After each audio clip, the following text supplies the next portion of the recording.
Vou cumprimentar aqui mais uma vez a professora de Economia na Universidade Federal do Rio de Janeiro, a UFRJ, Clarice Ferraz. Professora Clarice Ferraz, bom dia. Bom dia, Anderson. Bom dia a todos. E também quero já começar saudando o Tiago, né, que nos representa nessa defesa e na denúncia, né, de tudo isso que vem acontecendo. Fico muito feliz de falar no mesmo dia que ele. Obrigada. Não tenha dúvida, a grande figura aqui conversou conosco aqui na abertura do programa. Eu quero agradecer, viu, professor, a sua presença aqui mais uma vez conosco no Faixa Livre para a gente tratar de um tema complicado. Ao longo desses últimos tempos, a gente observa aqui no nosso país a questão energética, né? Um jabuti que o governo colocou em uma lei que cria no Brasil a geração de energia elétrica renovável por eólicas instaladas no mar territorial, as chamadas eólicas offshore. Esse jabuti acabou caindo no colo do presidente Lula. Isso porque o Congresso derrubou vetos na semana passada que estabelecem a obrigatoriedade da contratação de usinas geradoras de energias offshore, que será pago por todos os brasileiros. Essa conta do veto que foi derrubado, veto do presidente Lula derrubado pelo Congresso, ficaria na casa de 197 bilhões de reais até 2050, o que provocaria um reajuste na conta de energia na casa dos 5%. O governo tenta, de alguma forma, contornar esse problema, Clarice, que foi criado com a edição, de uma medida provisória, mantendo as regras que foram vetadas pelos parlamentares, mas ainda avalia essa alternativa da AMP.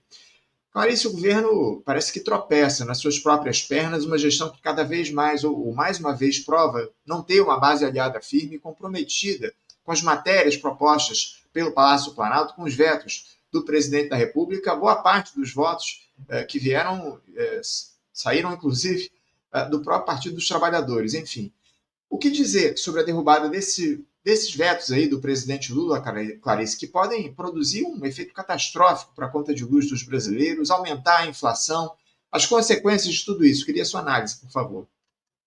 Bom, Anderson, eu tenho uma visão um pouco distinta dessa que coloca o governo como vítima e sendo traído pelo Congresso. Como você mesmo colocou, o próprio PT votou, né, derrubou os vetos. Então, é horrível a gente ouvir que o governo se disse surpreso, porque enfraquece ainda mais o executivo. Ele não conhece como vota a sua própria base, não é?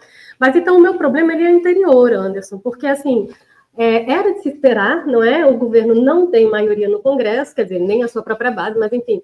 Ele sabe que quando ele envia um projeto para o Congresso vai amendar dessa forma. Aconteceu assim com a lei da privatização da Eletrobras. Então essa já é a dinâmica que está sendo dada. Então, no momento que o setor elétrico estava completamente desestruturado, né, a gente estava no auge da discussão da privatização da Eletrobras, essa pressão muito grande para aumentar essa coisa de acelerar a ida para o mercado livre, quer dizer, são várias coisas aqui acontecendo, dificuldades de operação, aumento da tarifa, o governo enviou um projeto de lei para este Congresso, que ele sabe que ele tem, não é? Querendo, então, incentivos, regulando essa questão da eólica offshore. Até aí, você fala, qual é a urgência disso, não é? Se a gente está com tantos outros problemas para tratar. Qual é a pertinência de uma lei para tratar da eólica offshore quando a gente tem em terra já um excesso de capacidade instalada de energia eólica?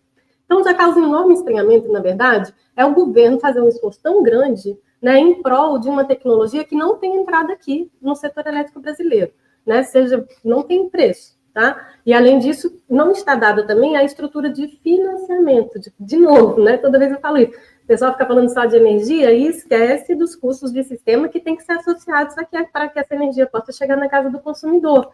Né? Se eu estou falando de eólica offshore, esses custos, né, eles explodem, a gente já está vendo aqui o que é um custo sistêmico de integração não eólica quando ela está em terra. Então, assim, inicialmente, né, o erro é esta lei. Tá? Esta lei tendo sido colocada, a gente esperaria que haveria jabuti, então, aí é realmente do jogo do Congresso, o governo perdeu. Né? E aí, na verdade, quem perde somos todos nós, porque isso é uma pressão inflacionária enorme, e isso só mostra, na verdade, e esse anúncio agora, ontem, né, que talvez haja, então, uma nova MP, então, para poder amenizar, né, o impacto da entrada em vigor desses de agora, né, desses jabutis, né, e vetos e tudo isso, quer dizer, é um setor que está desordenado, Anderson, é um setor que não tem política energética. Isso é o que a gente quer dizer, não é? Porque a gente não está indo para onde? O governo é o executivo que avança de MP em MP, é o executivo que dá ao Congresso a oportunidade de rasgar qualquer que seja o projeto que ele fizer, de deturpar totalmente.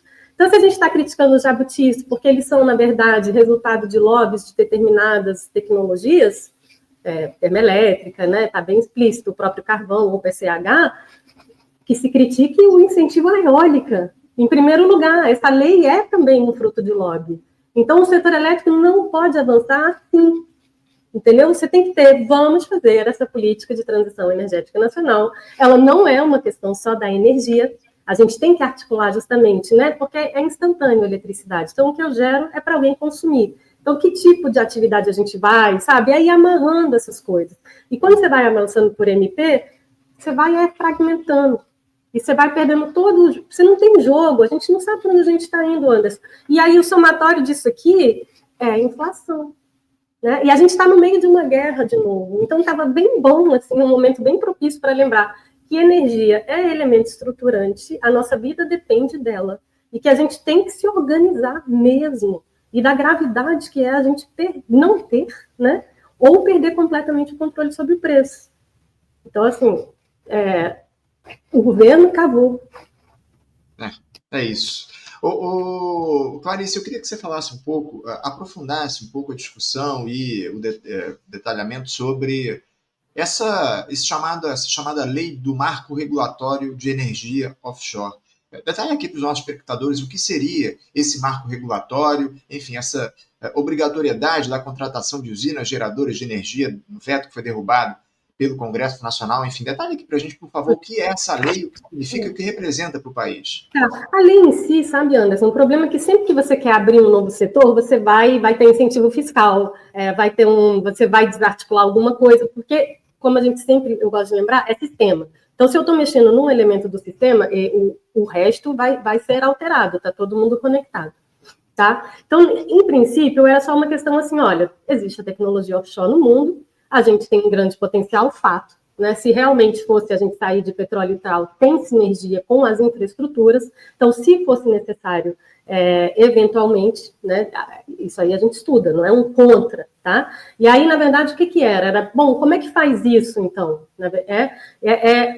O governo decidiu avançar justamente como no petróleo. Então, na verdade, determinando zonas onde você poderia desenvolver seus parques, né, de eólico offshore, e aí, então, faria um leilão, exatamente como no petróleo, gente, era só regulamentando isso, só que não era só, ele se anuncia como só sendo isso, o que é correto, né, porque não pode correr solto, enquanto isso nada acontece.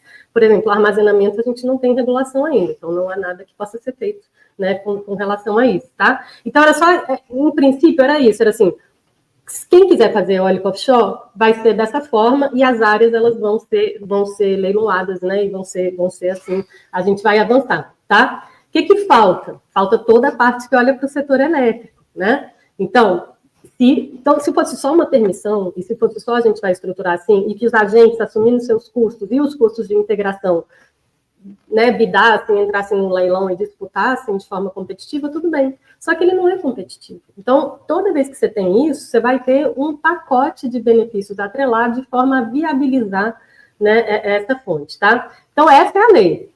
Então, assim, não, né, como vocês estão vendo, eu sou bastante crítica. Assim, não teria problema, é só regulamentar. Se fosse só isso, ok. Mas não é, tem uma série de incentivos que eu acho que não são pertinentes nesse momento, sobretudo para esse tipo de tecnologia, tá? Além disso, né, aí vem o preço do Congresso, são os jabutis, tá? Então, o que ele colocou? São os dois, assim, mais flagrantes, porque ainda tem outros que estão em discussão, né, Anderson? Ainda pode derrubar outros, se ser feito ainda pode ser...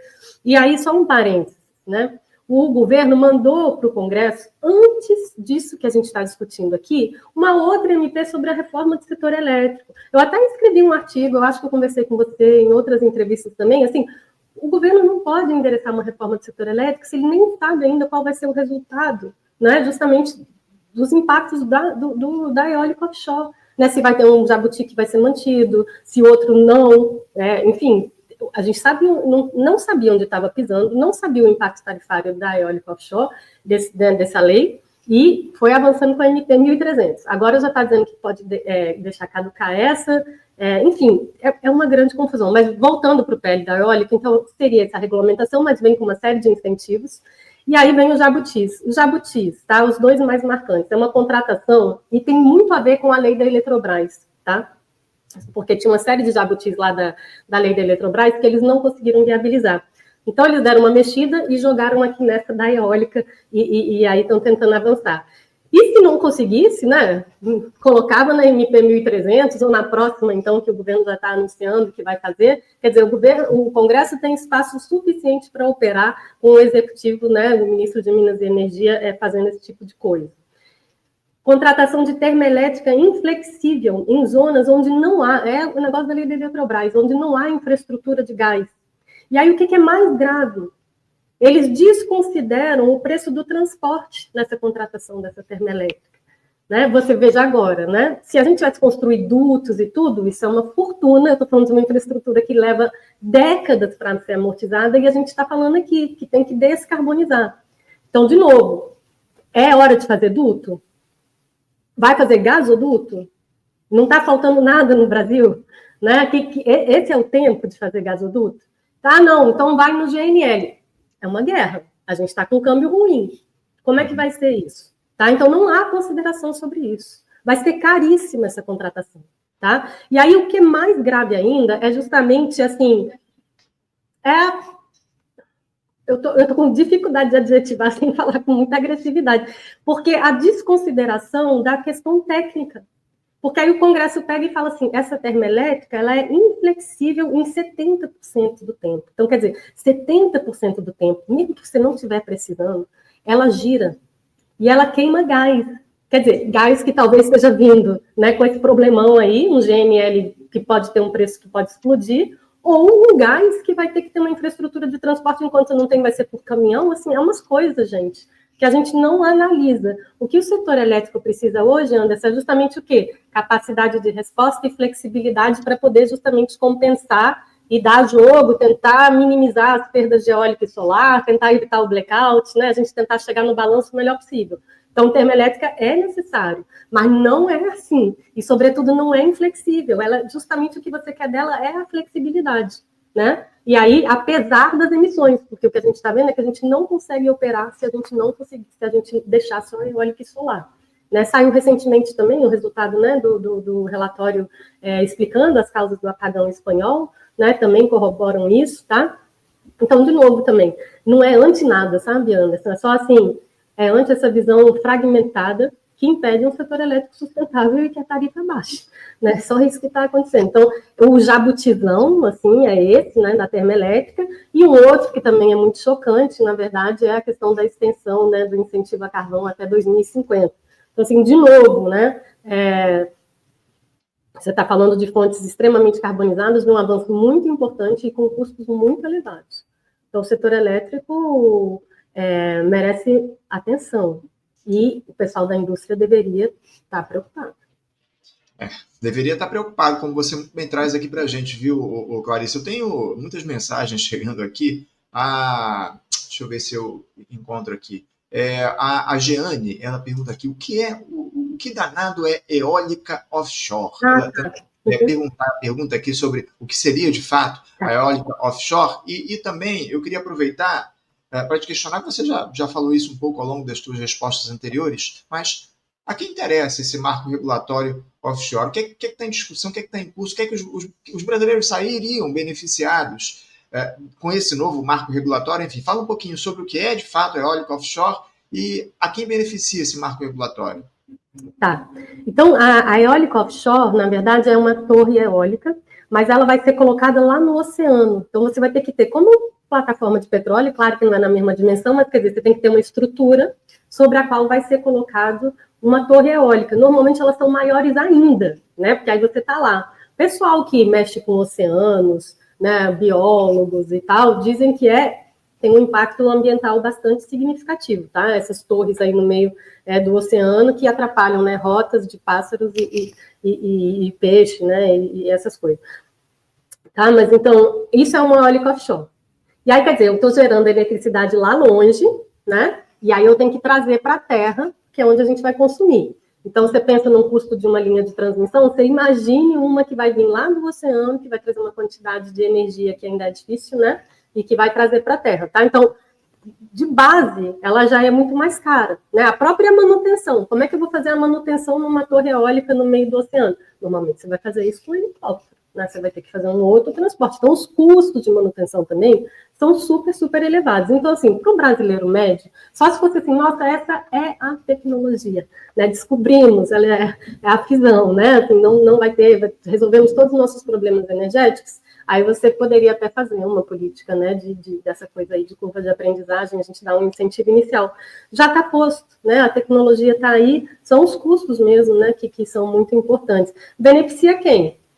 Porque tem uma série de incentivos atrelados a essa permissão, né? O pessoal da eólica, óbvio, né, a gente está numa crise da eólica mundial, né, ela encontra realmente restrições ao seu avanço, tanto por questões operativas como por questões, né, de degradação e devastação do território, tá? E aí é isso, né? Fica para o Brasil a escória do mundo, né? Então vai ser aqui o país que resolveu colocar como política energética a salvação da indústria eólica mundial. Não é pertinente. O sistema elétrico depende de diversas fontes. A gente tem que ter um equilíbrio, né, adequado entre os diferentes recursos que a gente tem, tá?